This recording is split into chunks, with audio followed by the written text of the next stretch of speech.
ബോധവൽക്കരണ പരിപാടികളിലും ക്രിസ്തീയ കൂട്ടായ്മകളിലെയും സജീവ സാന്നിധ്യമായ സാബു കുമരങ്കരയുടെ അനുഭവങ്ങളാണ് സാക്ഷികൂടാരത്തിൻ്റെ ഇന്നത്തെ അധ്യായം. മരണാനന്തര ജീവിതത്തെപ്പറ്റിയുള്ള മഹനീയ സന്ദേശം ശ്രവിച്ച സാബുവിൻ്റെ ജീവിതത്തിൽ ഈ അത്യുജ്വല സുവിശേഷം ഒരാവേശമായി മാറി. മരണം മുന്നിൽ കണ്ട നിമിഷങ്ങളും തലനാരിഴയ്ക്ക് രക്ഷപ്പെട്ട അപകട സാഹചര്യങ്ങളും മറക്കാൻ കഴിയില്ല എന്ന് സാബു സാക്ഷ്യപ്പെടുത്തുന്നു. എൻ്റെ സ്വദേശം ചങ്ങനാശ്ശേരിക്ക് സമീപം കുമരങ്കരി എന്ന് പറയുന്ന സ്ഥലത്താണ്. കുട്ടനാടൻ പ്രദേശമാണ് എൻ്റെ സ്വദേശം. 1981 എൻ്റെ പിതാവിനും മാതാവിനും ഏറ്റവും ഇളയ മകനായി ജനിക്കുവാൻ ദൈവം എനിക്ക് അവസരം നൽകി തന്നു. എനിക്ക് മൂത്ത ഒരു ജ്യേഷ്ഠനും ഏറ്റവും മൂത്ത ഞങ്ങളുടെ മൂത്ത പെങ്ങളും 3 പേരടങ്ങുന്ന മക്കളാണ് ഞങ്ങൾ. വളരെ സന്തോഷകരമായ അനുഭവങ്ങളിലൂടെ ഇന്ന് നിങ്ങൾക്ക് മുൻപിൽ എത്തുവാൻ ലഭിക്കപ്പെട്ട അവസരം നന്ദിയോടെ സ്മരിക്കുകയാണ്. ക്രിസ്തീയ കുടുംബത്തിൽ ജനിക്കപ്പെടുവാൻ കർത്താവ് അവസരം നൽകി. എന്നാൽ ക്രിസ്തുവുമായുള്ള അഭേദ്യമായ ബന്ധം ഇല്ലായിരുന്നു എന്നുള്ളത് വസ്തുതാപരമായ ഒരു യാഥാർത്ഥ്യമായിരുന്നു. എൻ്റെ പിതാവ് യേശുവുമായുള്ള ഒരു ബന്ധത്തിലേക്ക് വരുന്ന ഞങ്ങളുടെ കുടുംബത്തിലെ ആദ്യ വ്യക്തിയാണ്. എൻ്റെ പിതാവിൻ്റെ ജീവിതാനുഭവങ്ങളാണ് ഞങ്ങളെ ക്രിസ്തുവിലേക്ക് ആകർഷിക്കുവാൻ ഇടയായിത്തീർന്നത്. വളരെ പ്രശസ്തങ്കീർണമായ സാഹചര്യം കൂടെ കടന്നുപോയ നിമിഷങ്ങളിൽ ഈ ക്രിസ്തുവിനെ അറിയാൻ എൻ്റെ പിതാവിന് ഭാഗ്യം ലഭിച്ചു. അന്നു മുതൽ ക്രിസ്തീയ വിശ്വാസപ്രകാരം ഞങ്ങളെ വളർത്തുവാൻ ഇടയായിത്തീർന്നു. ഏകദേശം എൻ്റെ ഓർമ്മ വെച്ച നാൾ മുതൽ പിതാവിൻ്റെ ക്രിസ്തീയ വിശ്വാസത്തെ കണ്ടുകൊണ്ടാണ് ഞങ്ങൾക്ക് വളരുവാൻ ഇടയായിത്തീർന്നത്. അതുകൊണ്ട് തന്നെ വളരെ ചെറുപ്പം മുതൽ വളരെ നല്ലതായ ഒരു ജീവിതാനുഭവങ്ങളിലൂടെ ഞങ്ങൾക്ക് മുൻപോട്ട് കടന്നു വരുവാൻ ഇടയായിത്തീർന്നു. എന്നാൽ എൻ്റെ പിതാവിൻ്റെ ചെറുപ്പകാലങ്ങളിൽ ഉണ്ടായ ചില പ്രത്യേക സാഹചര്യങ്ങളിലൂടെയാണ് ക്രിസ്തീയ വിശ്വാസത്തിലേക്ക് അല്ലെങ്കിൽ ക്രിസ്തുവുമായിട്ടുള്ള വ്യക്തിപരമായ ഒരു ബന്ധത്തിലേക്ക് വരുവാൻ കാരണമായിത്തീർന്നത്. ഒരു സംഭവം എൻ്റെ ഓർമ്മയിലേക്ക് കടന്നു വരുന്നത്, ഒരു ക്ഷേത്രത്തിൽ ഉത്സവത്തിന് പോയ സമയത്ത്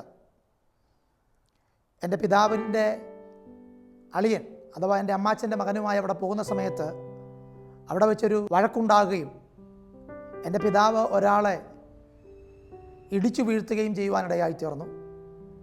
ഉത്സവം നടക്കുന്ന ആ ക്ഷേത്രത്തിൽ ആളുകൾ ബഹളം വെച്ച വലിയ പ്രശ്നങ്ങളുണ്ടായി. പെട്ടെന്ന് രക്ഷപ്പെടാൻ യാതൊരു വഴിയുമില്ലാതെ വന്നപ്പോൾ അടുത്ത് നിന്നിരുന്ന ഒരു മനുഷ്യൻ അദ്ദേഹത്തിൻ്റെ മുണ്ടടിച്ചിട്ടിട്ട് ആ മുണ്ടിനടിയിൽ പിതാവിനെ ഒളിപ്പിച്ചു വെച്ച് അവിടെ നിന്നുകൊണ്ട് ഉത്സവത്തിൻ്റെ പ്രോഗ്രാമുകൾ കാണുവാനിടയായിത്തീർന്നു.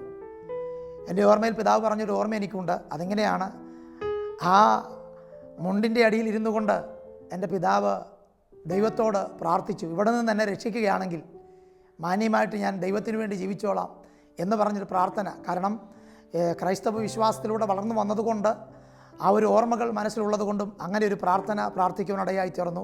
പക്ഷേ എതിരാളികൾ അവിടെ മുഴുവനും അരിച്ചു പെറുക്കിയിട്ടും എൻ്റെ പിതാവിനെ കാണാൻ കഴിഞ്ഞില്ല. അങ്ങനെ അത്ഭുതകരമായിട്ട് അവിടുന്ന് രക്ഷപ്പെട്ട് തിരികെ വീട്ടിലേക്ക് എത്തുവാനിടയായി തീർന്നു. പിന്നീട് അവിടെ നിന്നും ചർച്ചിലേക്ക് കടന്നു പോവുകയും അവിടെ ചെന്ന് പുതിയ തീരുമാനങ്ങളെടുത്ത് പ്രാർത്ഥനയോടെ മുൻപോട്ട് കടന്നുപോയ ഒരു അനുഭവം പങ്കുവച്ചത് എൻ്റെ ഓർമ്മയിൽ ഈ അവസരത്തിൽ കടന്നു വരികയാണ്. അങ്ങനെ പിതാവാണ് വ്യക്തിപരമായി ക്രിസ്തുവുമായിട്ടുള്ളൊരു ബന്ധത്തിലേക്ക് കടന്നു വരുന്ന ശേഷം കരിസ്മാറ്റിക് അതുപോലെയുള്ള പ്രവർത്തനങ്ങളൊക്കെ സജീവമായി പങ്കെടുക്കുകയും അങ്ങനെ വരുന്ന സാഹചര്യങ്ങളിൽ ഒരു ക്യാൻസർ രോഗിക്ക് വേണ്ടി പ്രാർത്ഥിക്കുവാനിടയായിത്തീർന്നു. ആശുപത്രിയിൽ നിന്നും ഉപേക്ഷിക്കപ്പെട്ട് വീട്ടിൽ മരണത്തോട് മല്ലടിച്ച് കിടക്കുന്ന ഒരു ക്യാൻസർ പേഷ്യൻറ്റിന് വേണ്ടി എൻ്റെ പിതാവ് പ്രാർത്ഥിച്ചു. ആ പ്രാർത്ഥനയിൽ ആ ക്യാൻസർ പേഷ്യൻ്റ് സൗഖ്യം പ്രാപിക്കുവാൻ ഇടയായിത്തീർന്നു. അങ്ങനെ തൻ്റെ വിശ്വാസം ഒന്നുകൂടി ദൃഢമായി. അതിനുശേഷം തിരുവല്ലയ്ക്കടുത്തുള്ള മഞ്ഞാടി എന്ന് പറയുന്ന സ്ഥലത്ത് പരിശുദ്ധ പ്രവർത്തനം നടത്തുന്ന ജോർജ് എന്ന് പറയുന്ന ഒരു ദൈവദാസനുമായി പരിചയപ്പെടുകയും അദ്ദേഹം വിശുദ്ധ ബൈബിളിലെ തിരുവചന ഭാഗങ്ങളെക്കുറിച്ചുള്ള ആഴമേറിയ അനുഭവങ്ങൾ എൻ്റെ പിതാവുമായി പങ്കുവയ്ക്കുകയും അങ്ങനെ വിശുദ്ധ ബൈബിളിൻ്റെ ഉപദേശപരമായ വിഷയങ്ങളിലേക്ക് എൻ്റെ പിതാവ് കടന്നു വരുവാനുള്ള അവസരം ലഭിക്കുകയും ചെയ്തു.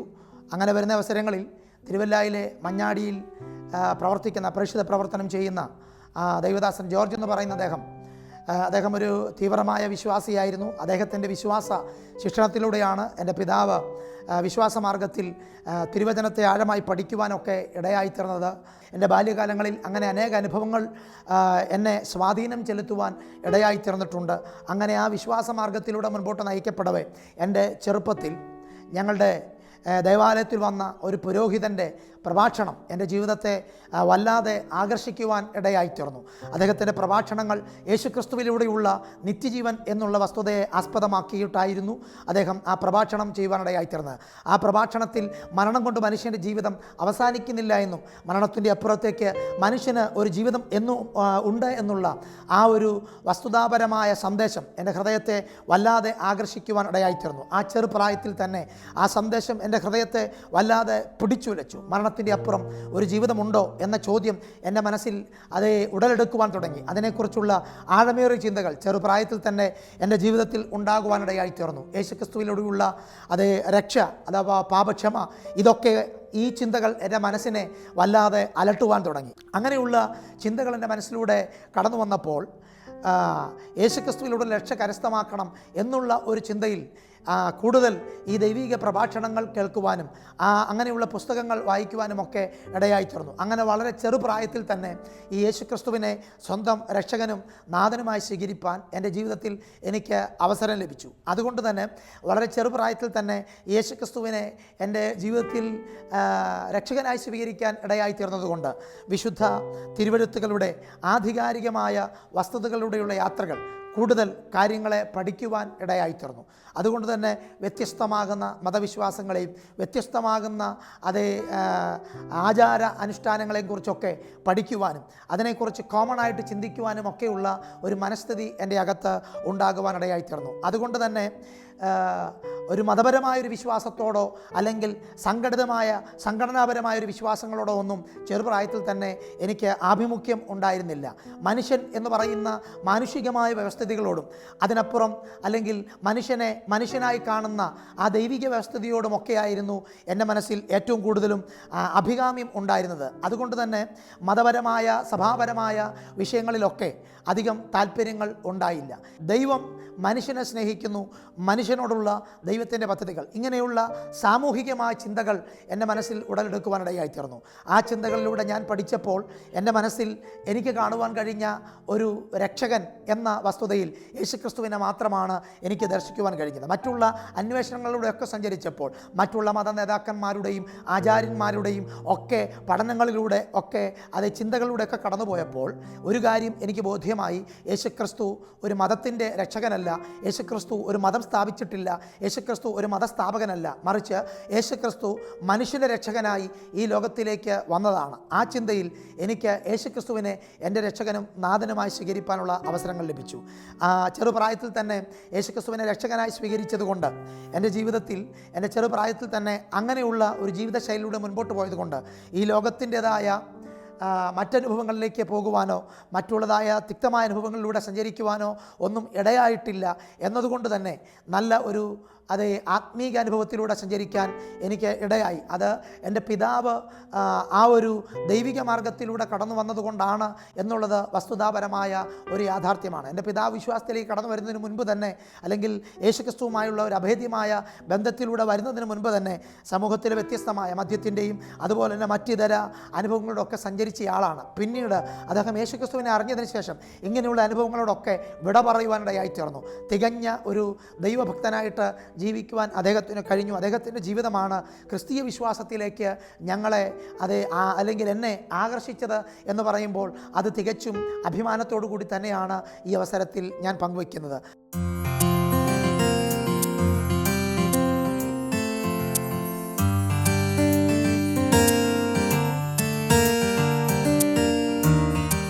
അതുകൊണ്ട് ഒരു കാര്യം ഇതിനിടയിൽ എനിക്ക് ഓർമ്മിപ്പിക്കുന്നതിൽ സന്തോഷമുണ്ട്.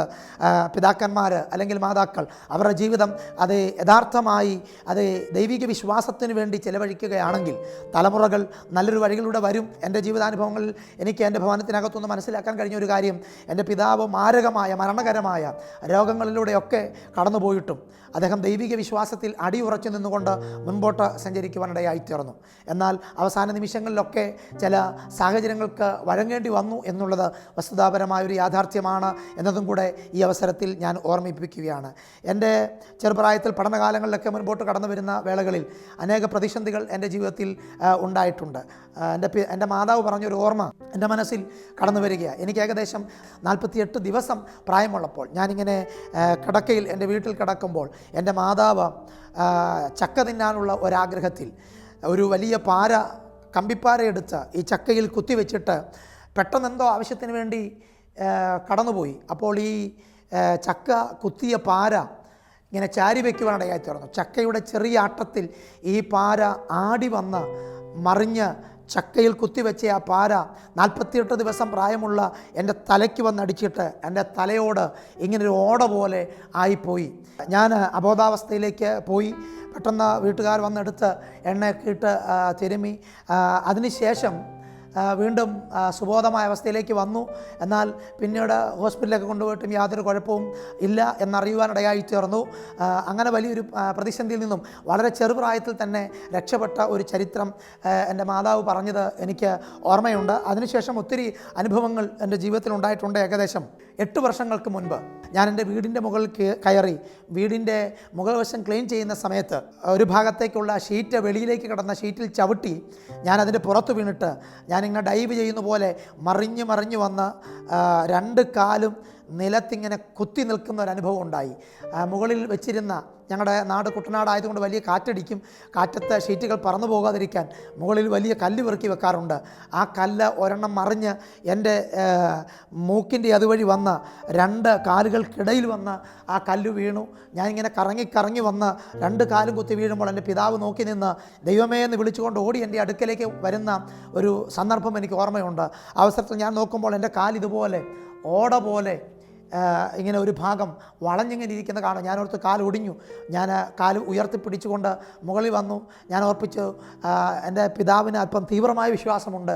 അദ്ദേഹം പെട്ടെന്നൊരു കയ്യിൽ കുറച്ച് എണ്ണയെടുത്ത് പ്രാർത്ഥിച്ച് ഈ ഭാഗത്ത് വെച്ച് ഇങ്ങനെ തിരുമ്മി കുറച്ച് നേരം തിരുമിയത് ഓർമ്മയുണ്ട്. പിന്നീട് നോക്കുമ്പോൾ എൻ്റെ കാലിൽ ആ ഒരു ഓട പോലുള്ള ഭാഗം പോലും കാണാൻ കഴിഞ്ഞില്ല എന്നുള്ളത് എൻ്റെ അനുഭവമായതുകൊണ്ട് ആ ഒരു അനുഭവം ഞാൻ തികച്ചും വിശ്വസിക്കുന്നു. ദൈവികമായ അനുഭവങ്ങളിലൂടെയാണ് അതൊക്കെ എൻ്റെ ജീവിതത്തിൽ നടക്കുവാനിടയായി തീർന്നത്. അങ്ങനെ ധാരാളം അനുഭവങ്ങൾ എൻ്റെ ഭവനത്തിൽ ഉണ്ടായിട്ടുണ്ട്. എൻ്റെ ജ്യേഷ്ഠൻ 10ാം ക്ലാസ്സിൽ പഠിക്കുമ്പോൾ ഒരു വ്യത്യസ്തമായ രോഗത്തിന് അടിമയായി മാറി.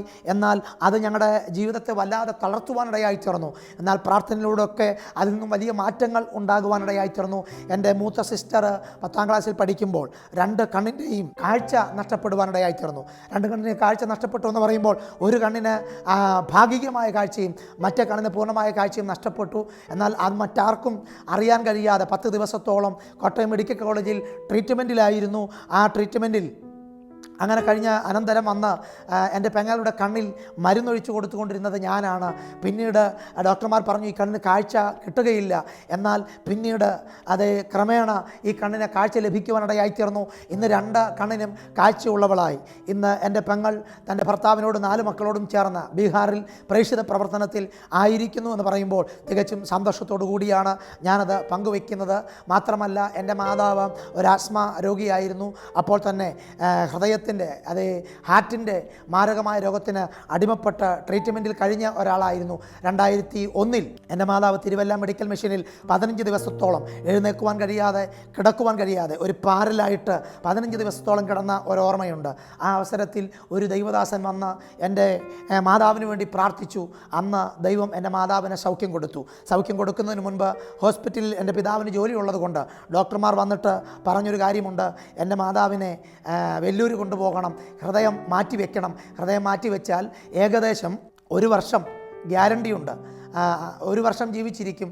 പിന്നീട് ഗ്യാരണ്ടി ഇല്ല. പിന്നീട് ജീവിച്ചിരുന്നാലും ഒരാളായിട്ട് മാത്രമേ ഇരിക്കാൻ കഴിയൂ എന്നാണ് പറഞ്ഞത്. എന്നാൽ ഈ ഹോസ്പിറ്റലിൽ കടന്നു വന്ന് ആ ദൈവദാസൻ പ്രാർത്ഥിച്ച് കടന്നുപോയ അനന്തരം എൻ്റെ മാതാവിന് വലിയ മാറ്റങ്ങൾ ഉണ്ടാകുവാനിടയായി തീർന്നു.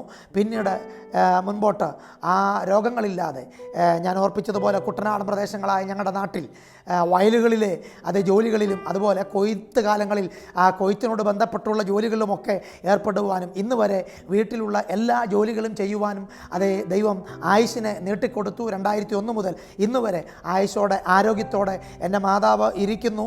ഹാർട്ട് മാറ്റിവെച്ചാൽ ഒരു കച്ചി പോലും എടുക്കാൻ കഴിയില്ല എന്ന് പറയുന്ന ആ സാഹചര്യത്തിൽ നിന്ന് വീട്ടിലെ എല്ലാ ജോലികളും ചെയ്യുവാനുള്ള അവസരം ദൈവം ഒരുക്കി എന്നത് എൻ്റെ ജീവിതത്തിലെ വ്യത്യസ്തമായ ഒരനുഭവമായിരുന്നു. അതുപോലെ നൂറുകണക്കിന് ദൈവം ചെയ്ത നന്മകളുടെ അനുഭവങ്ങൾ എൻ്റെ ജീവിതത്തിലുണ്ട്. വെള്ളത്തിനടിയിൽ ഒരിക്കൽ കുട്ടനാടൻ പ്രദേശത്ത് എൻ്റെ ചെറുപ്പത്തിൽ മത്സ്യം പിടിക്കുന്ന സമയത്ത് എൻ്റെ കൈകൾ 3 കല്ലുകൾക്കിടയിൽ അകപ്പെട്ടുപോയി. മുങ്ങിച്ചെന്നും അതേ മത്സ്യത്തെ പിടിക്കുന്ന സമയത്താണ് തിരിച്ച് പൊങ്ങി വരാൻ കഴിയാതെ എൻ്റെ കൈകൾ അതിനകത്ത് ലോക്കായിപ്പോയി. ആ അവസരത്തിൽ ദൈവമേ എന്ന് വിളിച്ചൊരു ഓർമ്മ മാത്രം എൻ്റെ മനസ്സിലുണ്ട്. ഈ കൈ എങ്ങനെയോ ഊരി ഞാൻ മുകളിലേക്ക് കടന്നു വരുവാനിടയായി തീർന്നു. വളരെ ഭയത്തോടെ വേഗത്തിൽ അവിടുന്ന് കടന്നു പോരുവാനിടയായി തീർന്നു. അങ്ങനെ ഒത്തിരി അനുഭവങ്ങൾ ഈ കഴിഞ്ഞ 1 മാസം മുൻപ് ഉണ്ടായ ഒരനുഭവം പങ്കുവയ്ക്കാൻ ഞാൻ ആഗ്രഹിക്കുകയാണ്.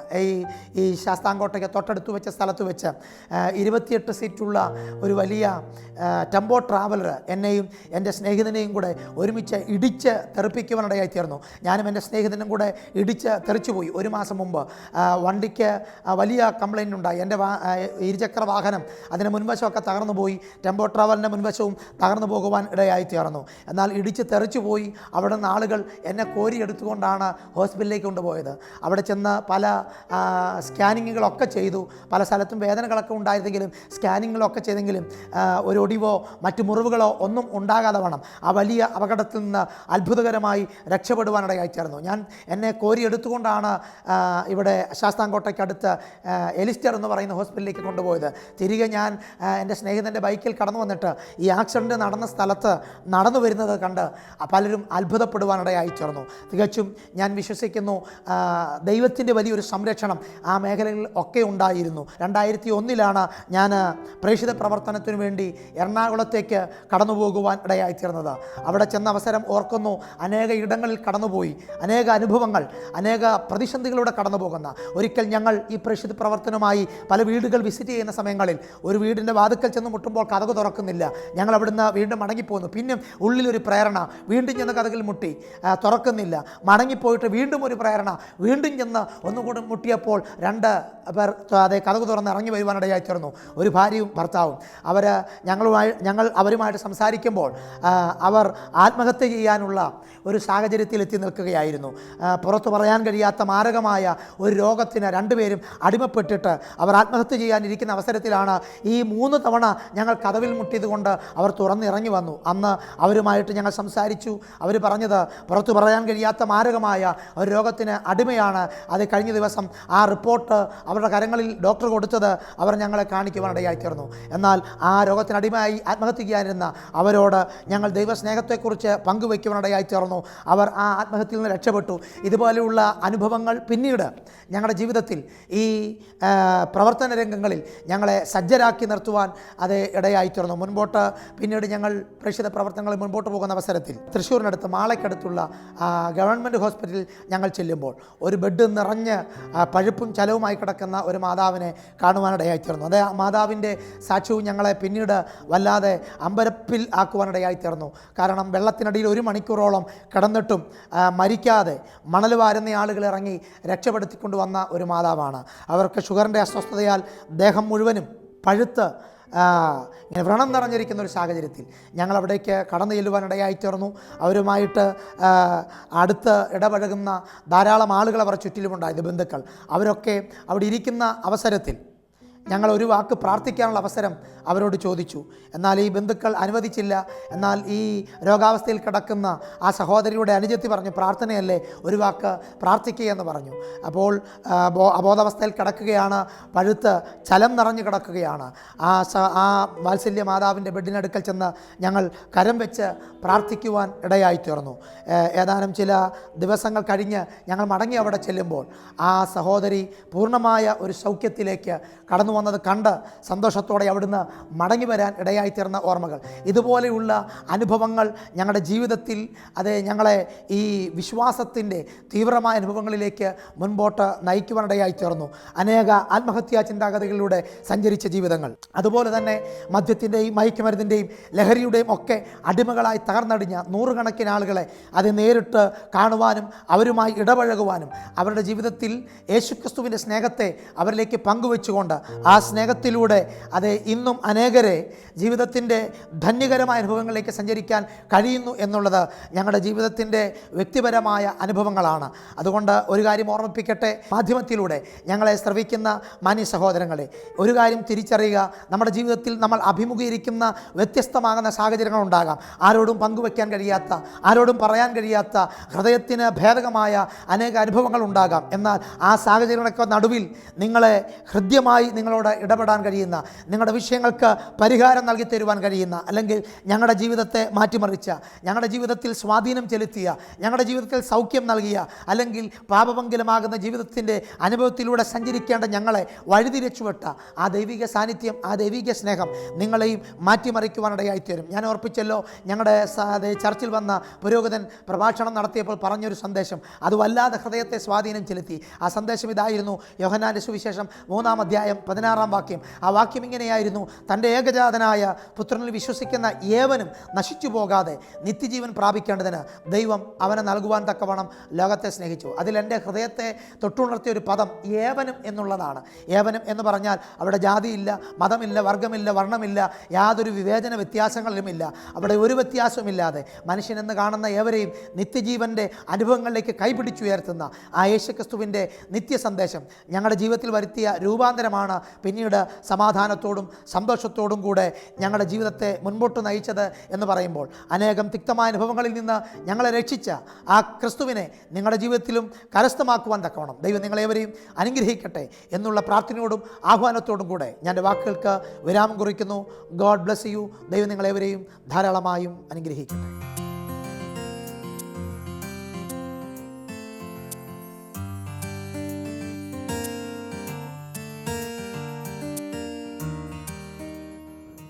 മദ്യത്തിനും മയക്കുമരുന്നിനും അടിമകളായിരിക്കുന്നവർക്ക് ഹൃദ്യമായ സുവിശേഷ സത്യങ്ങളെ പ്രഘോഷിക്കുന്ന ക്രിസ്തീയ പ്രഭാഷകനാണ് ഇന്ന് സാബു കുമരങ്കരി.